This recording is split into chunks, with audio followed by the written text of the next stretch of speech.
Miniature human brains have been grown in a lab in a feat scientists hope will transform the understanding of neurological disorders. The pea-sized structures reach the same level of development as in a 9-week-old fetus, but are incapable of thought. The study, published in the journal Nature, has already been used to gain insight into rare diseases. Neuroscientists have described the findings as astounding and fascinating. The human brain is one of the most complicated structures in the universe. Scientists at Institute of Molecular Biotechnology of the Austrian Academy of Sciences have now reproduced some of the earliest stages of the organ's development in the laboratory. Brain bath. They used either embryonic stem cells or adult skin cells to produce the part of an embryo that develops into the brain and spinal cord, the neuroectoderm. This was placed in tiny droplets of gel to give a scaffold for the tissue to grow and was placed into a spinning bioreactor, a nutrient bath that supplies nutrients and oxygen. Brain. A cerebral organoid.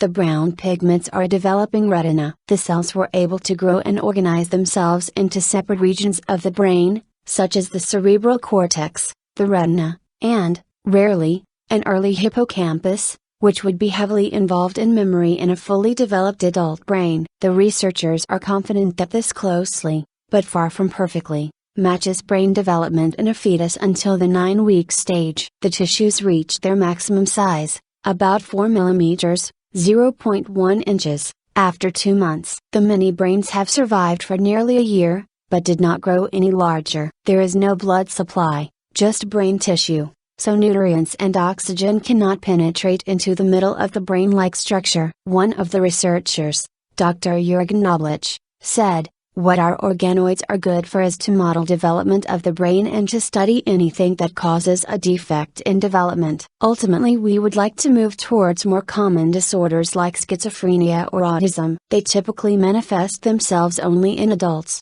but it has been shown that the underlying defects occur during the development of the brain." The technique could also be used to replace mice and rats in drug research as new treatments could be tested on actual brain tissue. "I think it's just mind-boggling." Professor Paul Matthews, Imperial College London. Mind-boggling. Researchers have been able to produce brain cells in the laboratory before, but this is the closest any group has come to building a human brain. The breakthrough has excited the field. Professor Paul Matthews, from Imperial College London, told the BBC, "I think it's just mind-boggling. The idea that we can take a cell from a skin and turn it into, even though it's only the size of a pea, is starting to look like a brain and starting to show some of the behaviors of a tiny brain, I think is just extraordinary. Now it's not thinking, it's not communicating between the areas in the way our brains do, but it gives us a real start, and this is going to be the kind of tool that helps us understand many of the major developmental brain disorders." The team has already used the breakthrough to investigate a disease called microcephaly. People with the disease develop much smaller brains. By creating a mini brain from skin cells of a patient with this condition,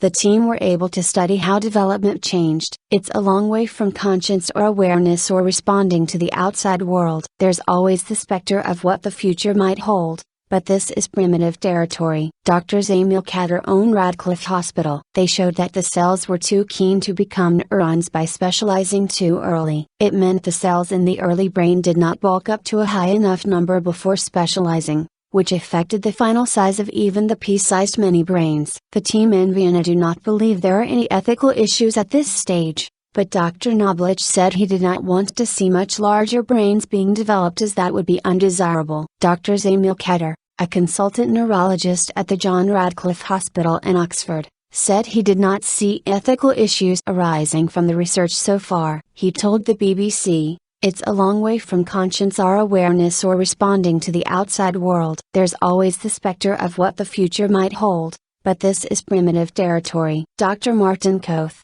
from the Cognition Institute at Plymouth University, said, "Any technique that gives us something like a brain that we can modify, work on, and watch as it develops, just has to be exciting." If the authors are right, that their brain in a bottle develops in ways that mimic human brain development, then the potential for studying developmental diseases is clear. But the applicability to other types of disease is not so clear, but it has potential. Testing drugs is, also, much more problematic. Most drugs that affect the brain act on things like mood, perception, control of your body, pain, and a whole bunch of other things. This brain-like tissue has no trouble with any of these things yet.